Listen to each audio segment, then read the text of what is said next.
Hello everybody. Welcome to the third part of this semester's exploration of the forest. Last week we heard some fascinating thoughts about the representation of the forest in art and photography. And today our field of investigation moves into the forest in thought and literature. And to offer their reflections on this, I'm really delighted to introduce three marvellous colleagues from the College of Arts and Sciences. I never get tired of listening to the thoughts of these three men, so I'm very excited about today's panel. I'll say just a brief word about each of them in both alphabetical and actually coincidentally in speaking order. Malachi Black is still associate professor. I'm surprised. Well, that's a compliment. It's really, it is. Malachi Black is Associate Professor in the Department of English and Director of the Crewdson Center for Creative Writing. He received his PhD from the University of Utah and is the author of the award-winning collection of poetry Storm Toward Morning, published by Copper Canyon Press. This book, which was his first collection, was described by reviewers as lush and daring, and as manifesting a darkly energetic playfulness. Another reviewer has written of Dr. Black that he is, and I quote, an intensely inquisitive John Donne for the millennial generation. Dear. In 2019, he was the recipient of a prestigious National Endowment for the Arts Creative Writing Fellowship and is currently working on his second collection of poetry, Indirect Light. Michael Kelly received his PhD from Fordham University and is professor in the Department of Philosophy. A specialist in contemporary continental philosophy, he taught at Boston College before joining USD's faculty in 2013. He has edited 5 books and is the author of 2 monographs, the latest of which, called A Phenomenological Analysis of Envy, will be published later this year by Routledge. That book is emblematic of some major elements in Dr. Kelly's research profile, and having had the privilege and the honour of reading that book in manuscript form, I can say it has all those characteristic qualities which make his work such a pleasure to read. Elegance of style and a range of fascinating examples, drawn across the gamut from Othello to a League of Their Own. Remarkable range of topics. Fred Miller Robinson, finally, received his PhD from the University of Washington and is now Emeritus Professor of English, having been a member of faculty here at USD for 30 years, from 1991 to 2021. He's also been interim chair of the Drama and Music departments and received the Davis Award for Teaching Excellence in 2002, and also the Drinan Award for Service in 2016. Among his many publications are the books Rooms in Dramatic Realism, published by Routledge in 2015, The Man in the Bowler Hat, His History and Iconography, and 2 really superb books on comic theory, The Comedy of Language and The Truly Delightful Comic Moments. He's a great friend of the Humanities Center. He was one of our first Minerva lecturers, and he deftly directed the center during part of my sabbatical a couple of years ago. A great pleasure to have you all with us today, so please join me in welcoming Malachi Black, Michael Kelly, Fred Miller Robinson.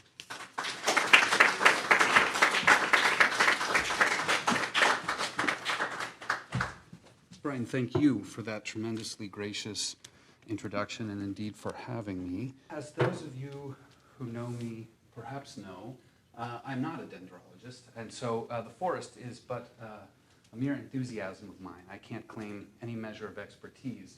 But when I was thinking about how I wanted to discuss it, I immediately went to one of my least favorite poems in the American canon. Some of you perhaps know this already. This is a text entitled Trees by Joyce Kilmer. But it seemed to me that one can't really think of the forest without, forgive me, thinking of the trees.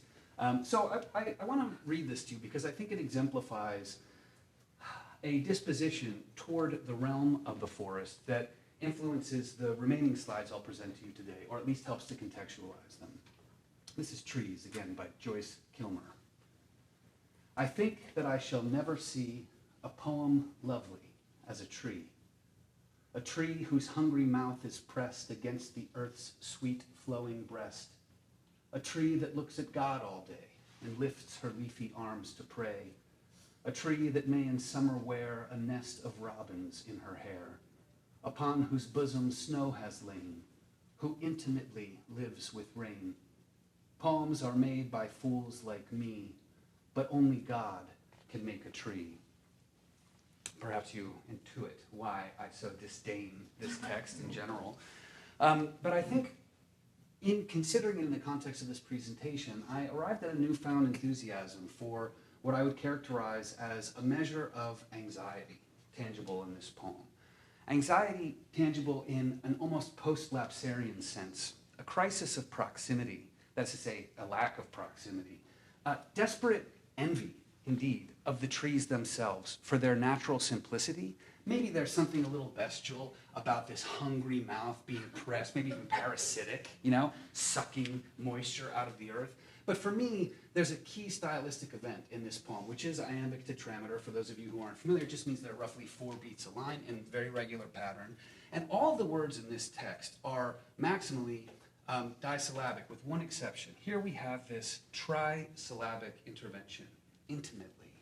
And it strongly accentuates this envy of the intimate relation of the tree to its natural surrounds, and indeed to the experience of the divine, from which the speaker here appears to be pretty alienated. God has the potency to make a tree, only a fool makes a poem, and there's a great distinction in potency there. Why might it be that somebody would feel alienated from the realm of nature and from the tree in particular?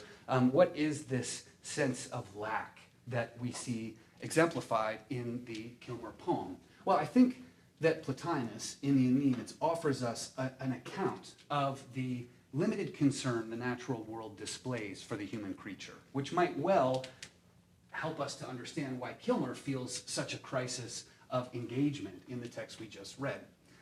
If, as I read this to you, it jingles a little bell or reminds you of Ralph Waldo Emerson, don't be surprised. In fact, an excerpt differently translated, his is from Thomas Taylor the Platonist, 18th, early 19th century English translator of Plato, Aristotle, and indeed Plotinus. But this occasions Emerson's emergence in the American literary sphere by introducing the collection Nature in 1836. This, though, is from Stephen Mitchell's translation, or Yeats's version, as I like to say. This is a characterization, indeed, of the natural world that helps, as I've said, for us to think about why we might feel a sense of distance from the forest. Nature does not lack. It creates because it possesses. Its creative act is simply its possession of its own characteristic essence. The nature principle produces, by virtue of being an act of contemplation, an object of contemplation, and an expressed principle. Its creation is the outcome of a contemplation, or forgive Plotinus, which never becomes anything else, which never does anything else, but creates simply by being a contemplation. What we know as nature is a soul, offspring of a yet earlier soul of more powerful life. It possesses, therefore, in its repose, a vision within itself. It has no tendency upward nor even downward, but is at peace, steadfast in its own essence, and achieving thus a resplendent and delicious spectacle, has no further aim. What a marvelously empathic, and I might even say pacified characterization of the limited concern nature displays, and the forest more generally, for its percipient. When I walk through the forest, what I experience is not a reaching out. It's not an invitation to me as a human creature. It's the exemplification of its own total self-possession. The forest, which is absorbed in its own existence and not trying to encompass mine in any way. So the encounter can indeed be one of relative crisis. The forest is asocial. I, however, am a social creature. And so when I encounter it, I try to find myself, and I don't. It's not peopled in any way. It remains enclosed within itself, without, a resplendent and delicious spectacle. It has no further aim. So what do we do when we encounter a forest? When we are presented with the limited concern the forest presents to us, or for us, as it were? An early answer to that we find in the Epic of Gilgamesh. But certainly if you encounter something that seems to have no interest in you, you might coercively engage with it, try to bow it to your will, or maybe impose your identity onto it. We find that absolutely here in Gilgamesh's excursion into the land of the cedars. If you're not familiar with this book, I strongly recommend it. It's like very proto, maybe I shouldn't invoke somebody like Woody Allen, but it's a total preoccupation with mortality. I've never read a more mortally fragile creature than of Gilgamesh. And here, his latest enterprise, I think this is book 2, is to try to establish a measure of immortality by conquering the forest. On the land of cedars, the Lord Gilgamesh reflected. He said to his servant Enkidu, I have not established my name stamped on bricks as my destiny decreed. Therefore, I will go to the country where the cedar is felled. I will set up my name in the place where the names of famous men are written, and where no man's name is written, yet I will raise a monument to the gods. Because of the evil that is in the land, we will go to the forest and destroy the evil. For in the forest lives Humbaba, whose name is Hugeness, a ferocious giant. I will climb the mountain to cut down the cedar and leave behind me an enduring name. There they stood still, they were struck dumb. They stood still and gazed at the forest. The hugeness of the cedar rose. Its shade was beautiful. I almost included in this presentation an excerpt from Wide Sargasso Sea, where there's this wonderful characterization of the magical green light of the forest, and yet a clear sense that the forest and its trees are enemy territory. There's an interesting hostility here between Gilgamesh and the realm of the forest, a desire to impose his name onto, to subdue the will of the forest to the human will. But even in that enterprise, it's marvelous to me that the passage concludes with a moment of awe. It is still a spectacle that engenders wonder, no matter how hostile, no matter how oppositional or antagonistic it may be conceived. So Gilgamesh's goal, of course, is to make the forest an expression of the human by writing his name onto its wood, making it about the creatures we are, establishing a kind of social contract with a fundamentally asocial entity. Of course, this is a response to the sense of unconcern that the forest itself expresses. We want to conquer that. A second representation, or maybe thematic in my experience or imagination of the forest as it's rendered in literature, would be that of temptation. And we have this very famous passage, I'm sure it's known to many of you, but it's lovely to think of it through the lens of our excursion today.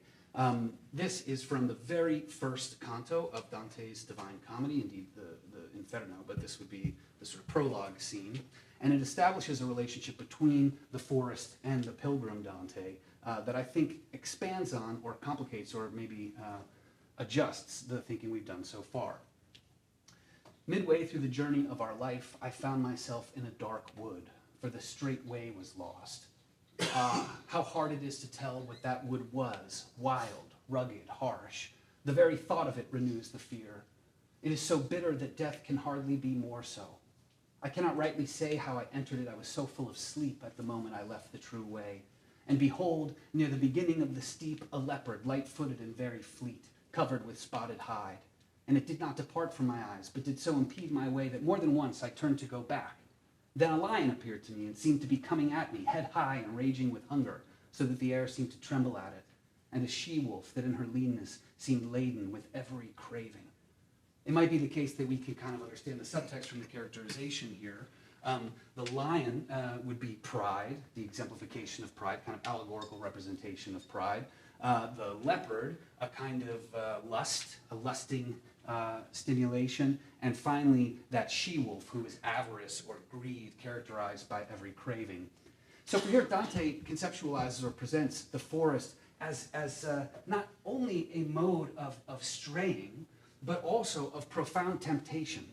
He's midway. This is not the end of his life. This is midway through his life, and he winds up in the woods where he's invited to indulge his lust. He's invited to indulge his pride, which would be contrary to humility, to God's way. He's invited to indulge his avarice, his greed.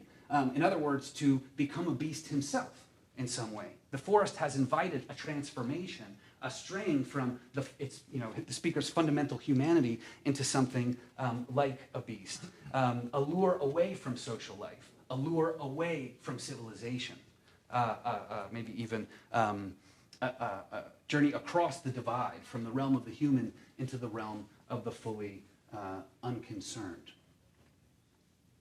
We can invert that here in As You Like It, where maybe the experience of the asocial, the limited access to civilization, is not a form of temptation to become less than we are, but an opportunity to be liberated from the confines of civilization and thus to be more expressed as individuals, as free creatures.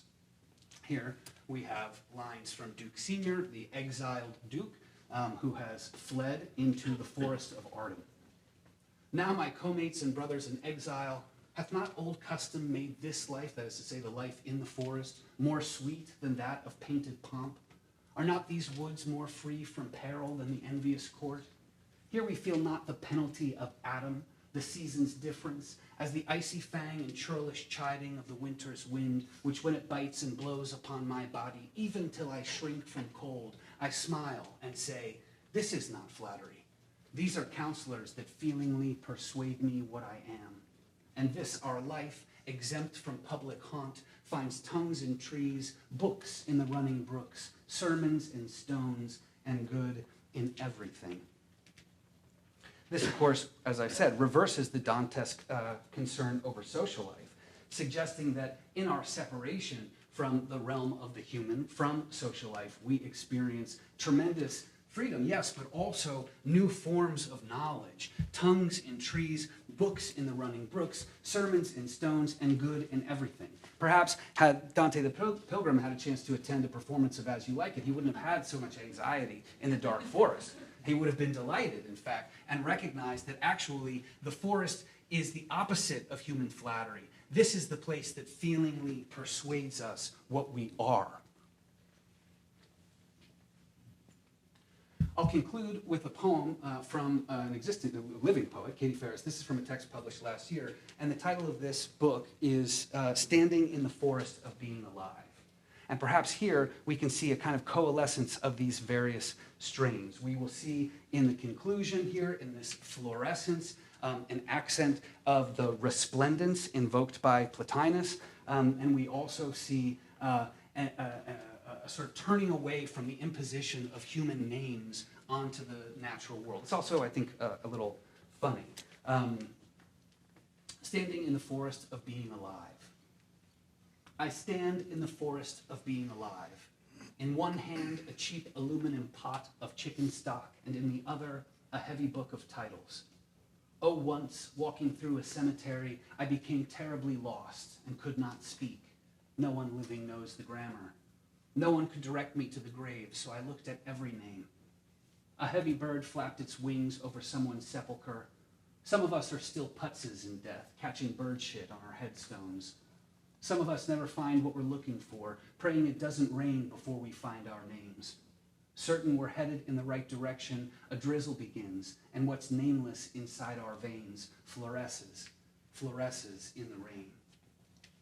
It could well be that this fluorescence in our veins is in fact our experience of our own nativity in the realm of the forest, as agents, expressions of the forest, participants in the world of the forest, not opposed to the natural, but standing in the forest of being alive, that consciousness, that sentience itself is forest life, and that its sap is in our veins too. Despite the anxiety that Joyce Kilmer feels in the early poem, maybe if he just hung out a little bit longer, he would have realized that there was no separation, that the distinction between creatures is man-made and not made by the creatures opposed to us in our conception.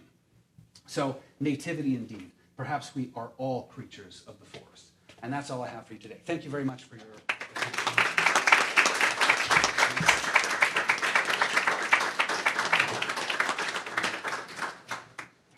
Oh, man. I always really enjoy listening to Malachi talk. until the times when I have to talk after him. Yeah, it's really beautiful, very good. So I have I have a kind of an idea about how to approach discussing philosophy in the forest that kind of a bit disjointed in some way.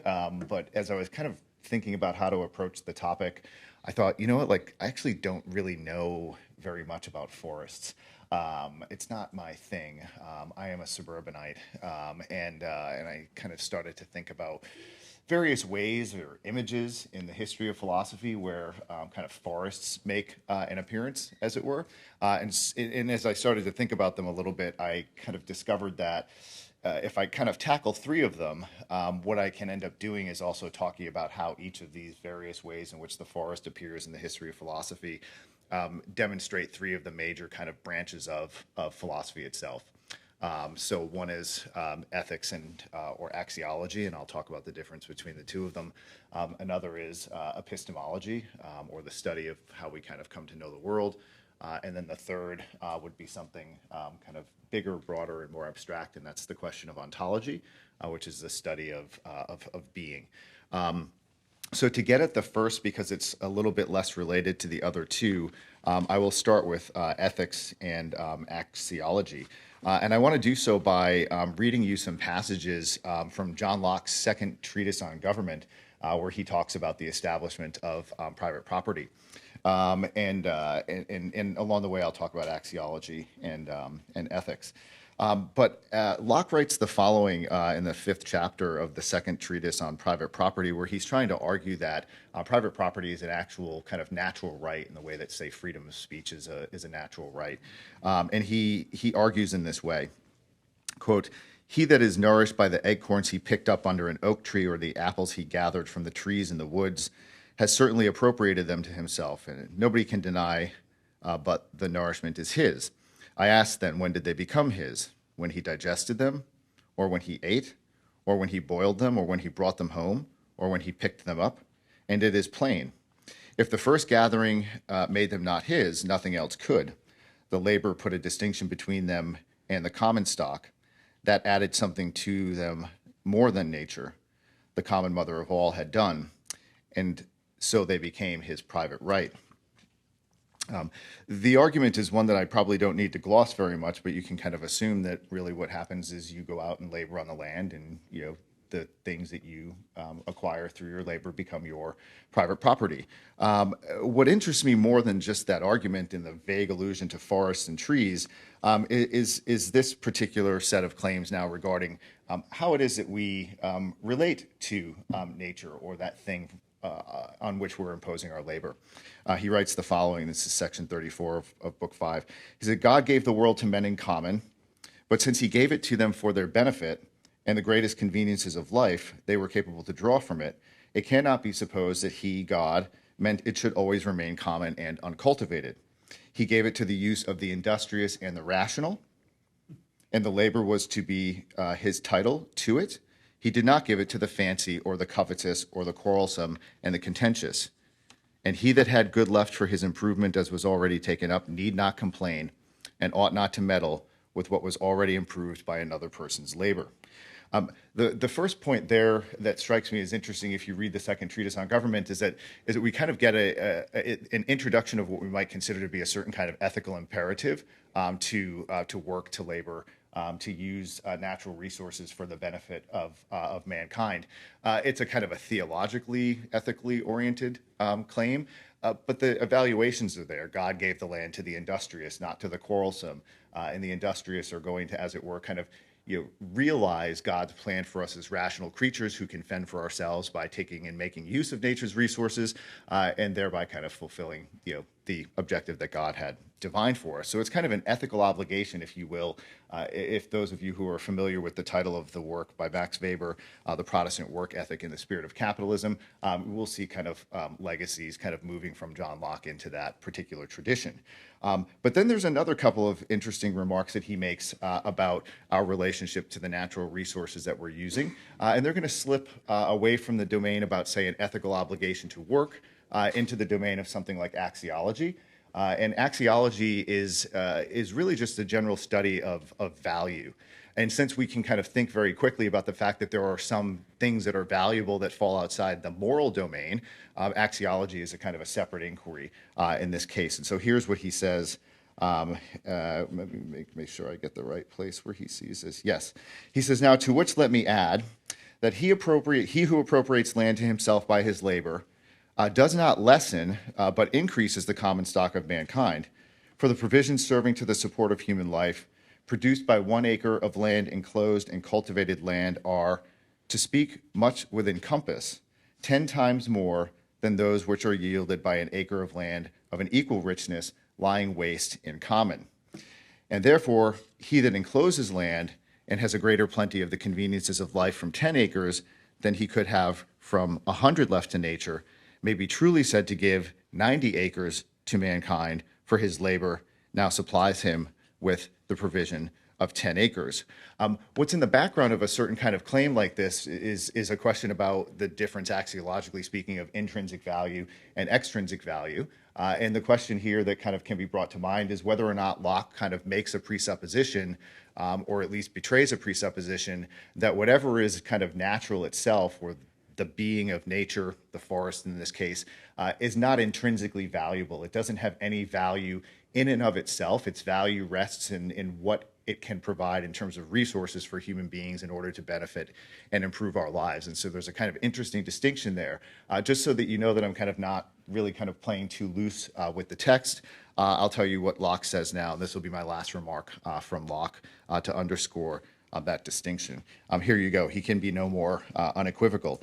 Labor makes the far greatest part of the value of things we enjoy in this world, and the ground which produces the materials is scarce to be reckoned in as any, or at most, but a very small part of value.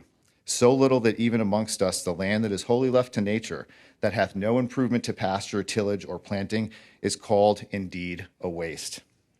It is labor then which puts the greatest part of value upon the land, without which it would be scarcely worth anything at all.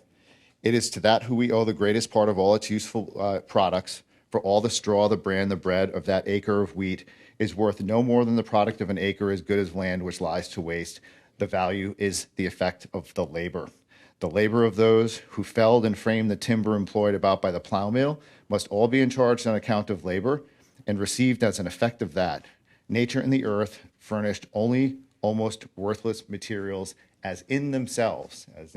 So intrinsically, the worth of nature is nothing. So I thought that was especially kind of an interesting way into this. Now, there's always the kind of the famous thing. I got to make sure I'm keeping my eye on the time here. And I'm not going to get too far into this because it's one of my least favorite questions in the history of philosophy. The philosophers in the room probably can already tell where I'm going to go with this one. Are you ready? You'll fill the whole sentence in by yourself, even if you've never studied philosophy before. If a tree falls, I'm not even going to finish it. I won't give it the dignity of finishing it. But really what's happening when Berkeley asks if a tree falls in the forest and there's no ear there to hear it, does it make a sound, is he's actually kind of asking a question about the bedrock conditions for experience and knowledge. It's an epistemological question, a study of how we come to know the world, right? Does it make a sound? Well, if you're a realist or an empiricist, it surely makes a sound, right? Because sounds are just vibrations that move through air. So even if no one's there to hear it, the sound, if we define sound in a realist term according to these vibrations, is there. If you fall into another camp of studies in epistemology called idealism, where in some sense consciousness comes before, or understanding or mental activity comes before experience, then the answer to the question is no. It doesn't, at least very much say, make a noise. And since I'm not very fond of epistemology, that's the last I'm going to say about that, because that's whatever, it's my prerogative. So the last thing I want to do here, and I am conscious of the time, I've got about 8 minutes left, is I want to talk a little bit about a kind of a changing metaphor over the course of the history of philosophy. And so this is just a kind of a sketch, a bit of a meta-narrative, and you'll forgive me if it's unclear. But Plato in the Republic has a very famous analogy called the sun analogy. And what he does is he says, hey, look, the eye has the kind of potential or capacity for sight, but it cannot realize its potential or capacity for sight. It can't see anything if there is no light, right? and then the question kind of pushes back. Okay, well, if there is no sight without light, where does the light come from? The light comes from the sun, right? So the sun is that which makes light possible, and light is that which illuminates the visible physical world so that our eyes can realize their capacities and perceive and see things, right? It's a kind of famous sun analogy. There's a lot of luminosity here. There's a lot of clarity here.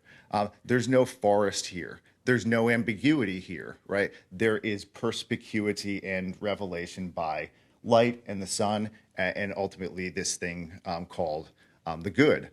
So what happens, Plato wants to say, is that because it's good that our eyes can perform their natural functions, and because it's good that we can see the world in order to kind of understand it, manipulate it, navigate it, and so forth, right? The light which makes sight possible depends for its existence on the sun. The sun is good because it makes the light possible. But what does the sun depend on for its existence? It depends on the good, right? And so now we kind of get what we call an ontology, right? The good, whatever this thing is thought by Plato to be a kind of eternal, unchanging, metaphysical. He calls them forms. I'll call them ideas. That is the progenerator of all of true reality, which is unified, invisible, indivisible, whole, eternal, unchanging, and so forth. It's a bit like a number, just a little bit more exalted. Right? Plato talks about how the philosopher comes to understand or come to encounter the sun later on in Book 7 in the Republic, where he talks about the allegory of the cave. The philosopher kind of manages to come out of the cave, and he pops out of the cave, and there he moves out of darkness into light, sees the sun. This is good. This is liberation. Right? Nietzsche comes along about 2,000 so odd years later, and in the prologue to a book called Thus Spoke Zarathustra, he opens that book by talking about where he is positioned, not in a cave, but really up at the top of the mountain. And what happens every morning is the sun comes up and it greets Zarathustra. Right? We get a kind of reversal of value, ontologically speaking. Right? The sun somehow is not the thing that the human being needs to come to know. The good is not the thing the human being comes to know, but the good, whatever it is, the sun, whatever it is in the service of the human being. So instead of the philosopher coming up and seeing the sun comes up and greets the philosopher. And then Zarathustra goes for a walk, and where does he walk through? He doesn't walk through a desert, like say the figure of Christ would. He walks through a forest. And as he walks through the forest, what he begins encountering as he begins his journey in philosophical liberation isn't absolute perspicuity, eternal unchanging ideas, or pure luminosity. He engages with ambiguity, he engages with darkness, he engages with the forest. And later on in Thus Spoke Zarathustra, Zarathustra describes himself as a forest. He says, veritably, I am a forest of darkness. Right? You think, what the hell does that, what does that mean? Nietzsche at this stage is not yet like losing his mind due to syphilis. He's still fairly cognitively competent, so he must have something in mind when he mentions this. And what I think he means to say is what I am is a certain degree of ambiguity. What I am is a certain degree of darkness, of appetites and emotions, not of pure rationality, not of pure sight, but a kind of creature that's much less clear, much more ambiguous. And as such, he kind of introduces a different kind of worldview, one that isn't predicated on unity, completeness, and transparency, but something like diversity, incompleteness, and oftentimes, as I've been saying, ambiguity. It's a very kind of different worldview. Some might think is a more kind of realistic worldview. There are very good reasons, I think, why Plato argues as he does, although I won't get into them. But the forest imagery here it tends to be quite important because what it's doing metaphorically in the history of philosophy is it's reversing the kind of order of priority of values as philosophers kind of try to work through them, right? So the last thing I'll say here really quickly, because it's super complicated and anybody who wants to follow this up hopefully will. One of Nietzsche's kind of great disciples philosophically is the German philosopher Martin Heidegger. And Heidegger develops in the later portion of his work a theory that is very kind of interestingly mixing Nietzsche and Plato. What Heidegger wants to say is that the way the world appears to us is not necessarily through the illumination of the sun to the eye and so forth. It's not necessarily somehow the idea that consciousness, perhaps, like Berkeley thought of it, is like a flashlight that just shines its ideas and beliefs onto the world and then illuminates it. But instead, what he wants to say is that no matter what type of theory we give about how we come to know the world, or no matter what type of ontological account we give about the world, he says there's this thing that kind of offers itself to our understanding, and it's called being. He says the being gives itself. It gives it. It's like, and you just read this and it's frustrating as hell to figure out what he means. And then finally he gives you an example instead of saying things like nothing nuts and it gives and the it gives, and you think, what gives? It's like, and then the example is something that he calls a clearing. The clearing for him is a play on a German word, Lichtung. And the German word Lichtung can either mean clearing or it can mean lighting, illuminating. But for him, what's happening here is a kind of an allusion to forestry. Heidegger really liked his black forest and worked there quite a bit. And what a clearing is something like a glade, right? It's a kind of a carved out area within a wooded space, right? And that's really interesting because it's a kind of a very managed space. It's a kind of a world that has been ordered. It's a world that has kind of given us the ability to navigate it. It has a clarity to it, but it always comes, as our own experience does, at the edge of borders, right? So where the border begins between the beginning of the clearing or the glade and when the forest begins is a really difficult place to decipher, right? And Heidegger's doing a good job of kind of playing off of this idea that a lot of our experiences are just fraught and shot through with this kind of ambiguity, right? Here's a presence, right? The clearing. Here's a visibility, the clearing. Well, here on the border of it is an absence. Here's a thing that we can't see very clearly, not a visibility, but an invisibility. Here's a clarity, here's a certainty, here's a manageability. Here's not a clarity, but an ambiguity, and really a challenge, a threat, an uncertainty, right? And if you were to go into that forest, I promised Brian I would say something about a glen. One of the things that would happen when we kind of get in there is you see something like this, and you can see what Heidegger means by the perceptibility of life and what it is to kind of see things and try to understand things. And the image of a forest is actually really very effective because what we have is moments of light complemented with oftentimes indecipherable moments of shadow or darkness. That's just the nature of what it is to perceive as a finite human knower. But hopefully you don't get lost in there. But if you do, hopefully you end up finding a glen, which is a very kind of wide natural opening that kind of guides us at least to some degree of security and exit, if it happens to be the case that you really can kind of identify in a clear way the difference between the entrance and the exit to a forest, which I think would be very difficult to do. All right, I'm done. Thank you.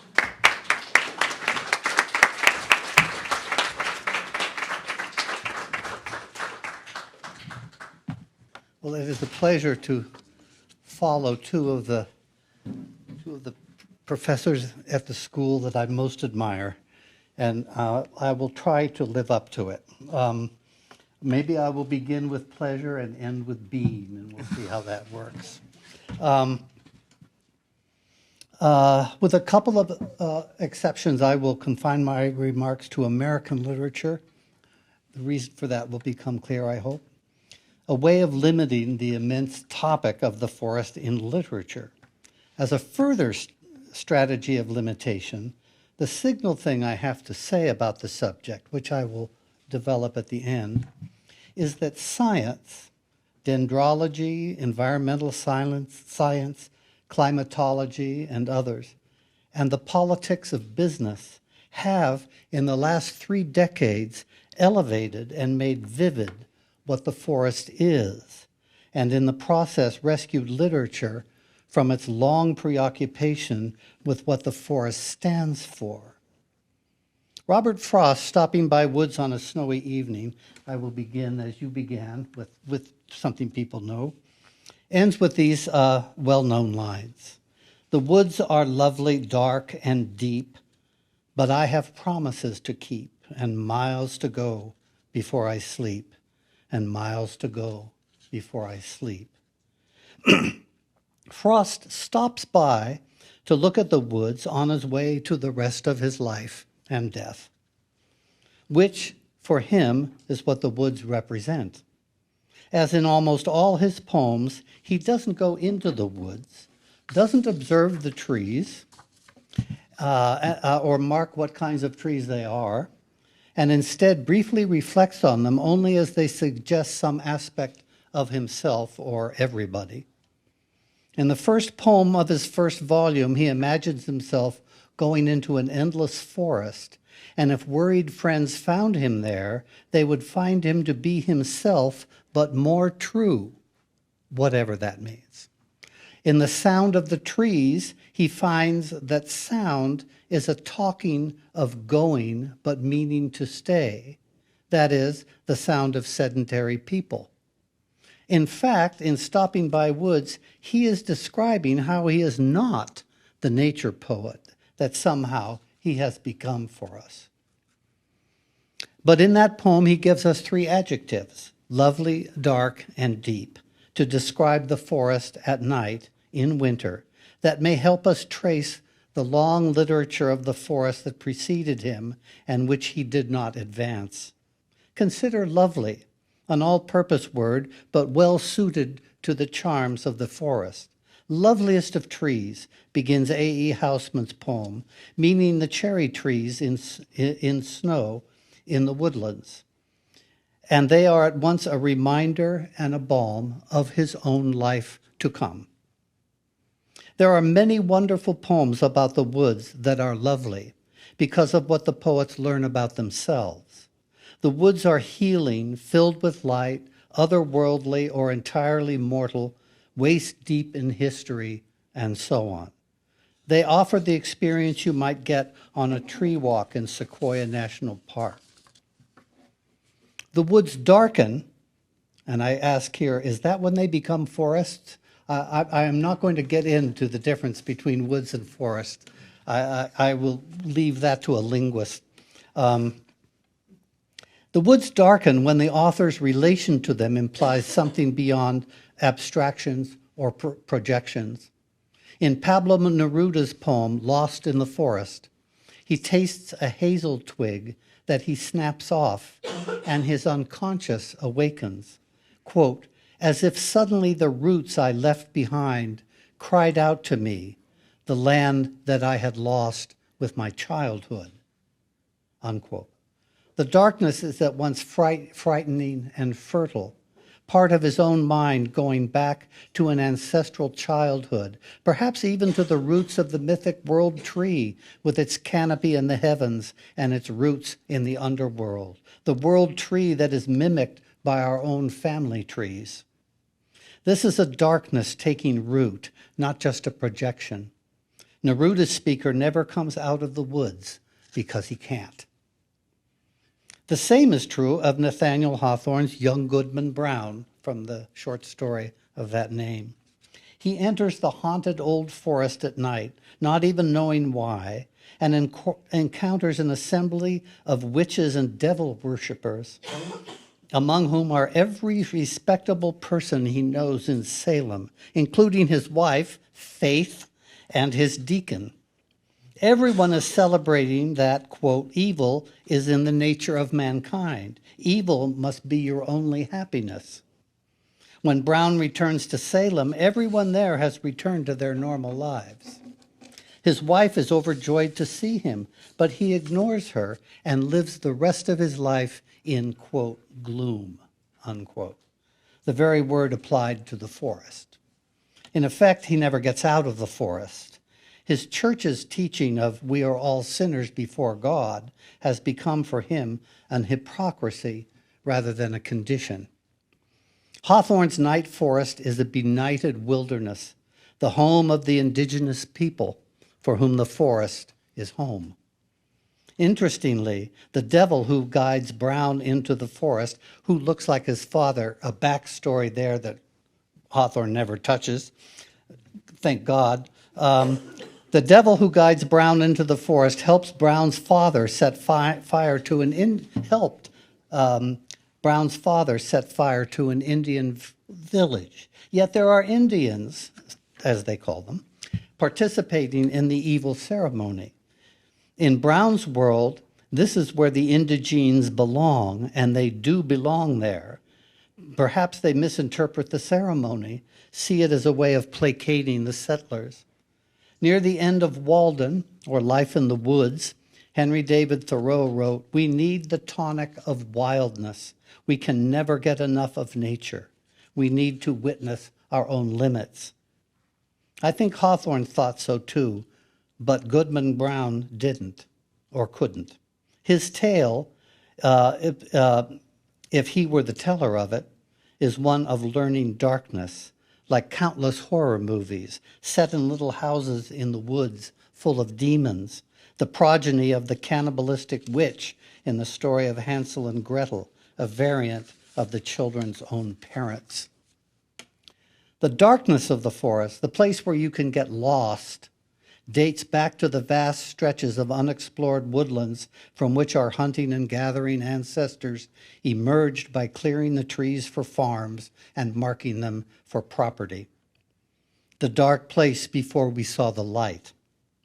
In her novel, The Barkskins, one of Annie Proulx's ambitious Frenchmen in the American wilderness of the late 17th century put it, quote, "We are here to clear the forest, to subdue this evil wilderness.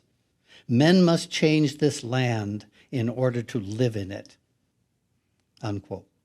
And one must add, to prosper in it. In early America, the hunters and gatherers were already in the forest, living in its natural clearings and learning the life of the forest in order to survive. The church declared the forest as evil as a reason for clearing them and clearing their indigenous inhabitants. And yet, even in this dark literature, the forest remains a setting for ourselves. For it to become deep, something peculiar to the life of the forest, as distinct from life in the forest, must come alive. This happens to Thoreau in Walden, but accidentally rather than by design. Thoreau planned his living in a shack in the woods around Walden Pond for what turned out to be more than 2 years. He prepared himself to live a life less desperate and constitutionalized than the one offered to him and everyone else in Concord. He spends a good portion of the book on this, and his account becomes more argument than idle. Early on, he writes that a taste for the beautiful is most cultivated out of doors. And most of his description of life in the woods is indeed lovely. I would argue that apart from the detail he brings to his natural observations, the woods are a setting for him, an escape, an inspiration. By the time he left Walden, he had completed the bulk of his book. And then something happens to him later in his chapter, Spring. He discovers on the steep bank of a railroad cut a phenomenon that, except for the railroad, might not have been visible. A massive, grotesque mixture of vegetation, sand, and clay, thawing and flowing like the source of a river.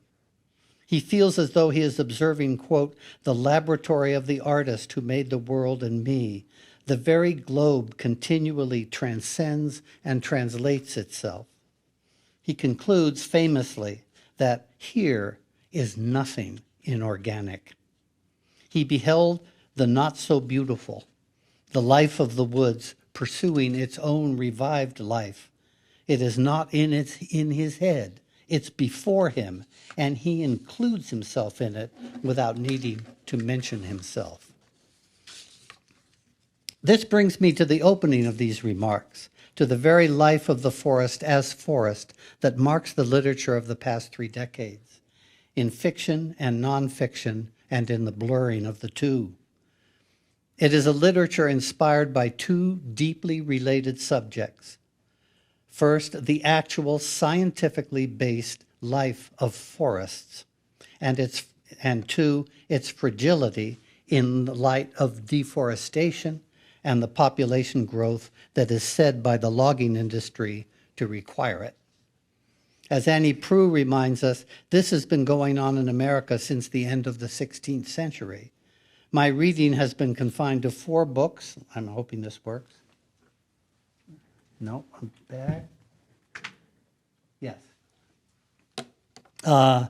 This is my the 4 books I would mention. It is the beginning of a bibliography, which I hope you can all fill for me, but don't ask me questions about it.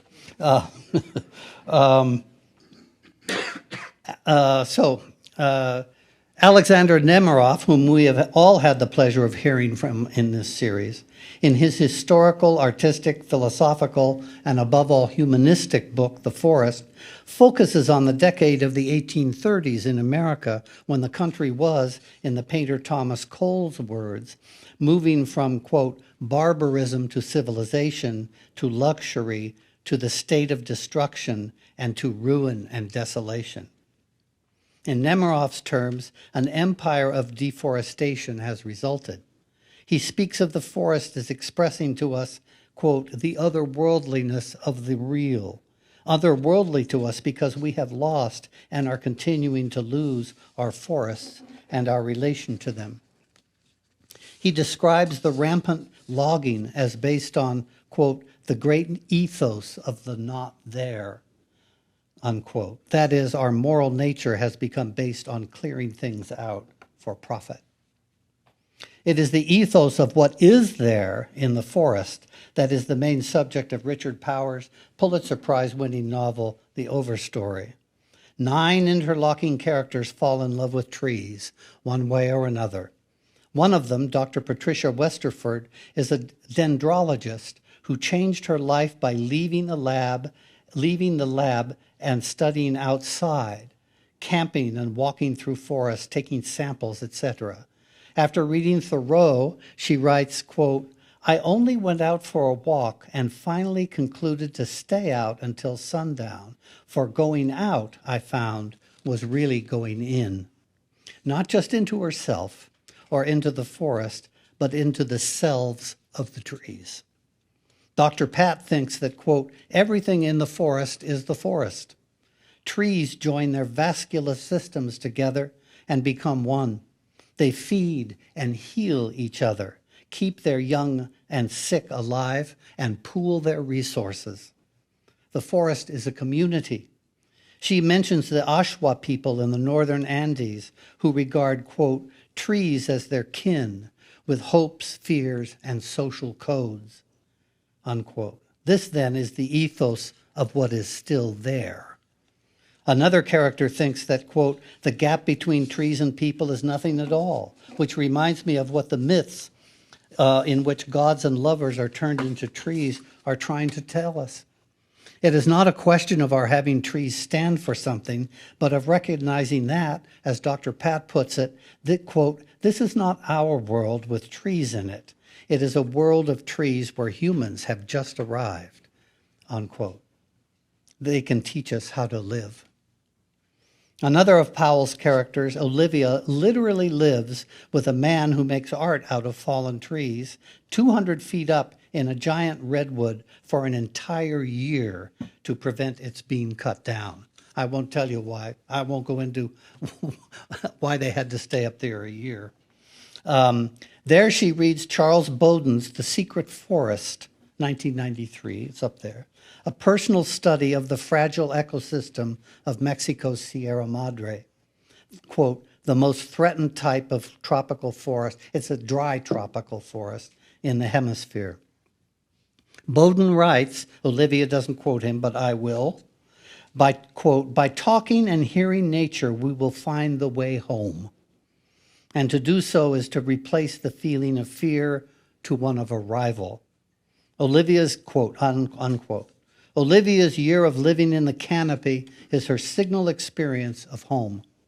She and her friend will finally have to scramble down the redwood because the loggers are already beginning to saw. So with the help of science and the economics of devastation, we have moved in literature from the forest of our admiration, hopes, and fears to a place where we can experience as a deep home we are in danger of losing. Bowden hears, quote, a faint cry of the future, a place where, if there is to be a forest, we will be in it. All we get to decide is if our presence is for better or for worse, unquote. I will add that if it's for the better, it will be because we have learned about the actual, not just the symbolic, life of the forest. The best, I'll conclude with just a poem. One of the best poems I know, but one of the best poets about trees is David Wagner, whom everyone has forgotten about, but when I was a graduate student was a big deal. He was a Midwesterner who visited the Northwest, the Pacific Northwest, and never left. And this is one of his poems, Lost, which is an intervention and reconstitution of the historical theme of being lost in the woods. Lost. Stand still. The trees ahead and bushes behind you are not lost. Wherever you are is called here, and you must treat it as a powerful stranger, must ask permission to know it and be known. The forest breathes. Listen, it answers. I have made this place around you. If you leave it, you may come back again, saying, here. No two trees are the same to raven. No two branches are the same to wren. If what a bush or tree does is lost on you, you are truly lost. Stand still. The forest knows where you are. You must let it find you. Thank you.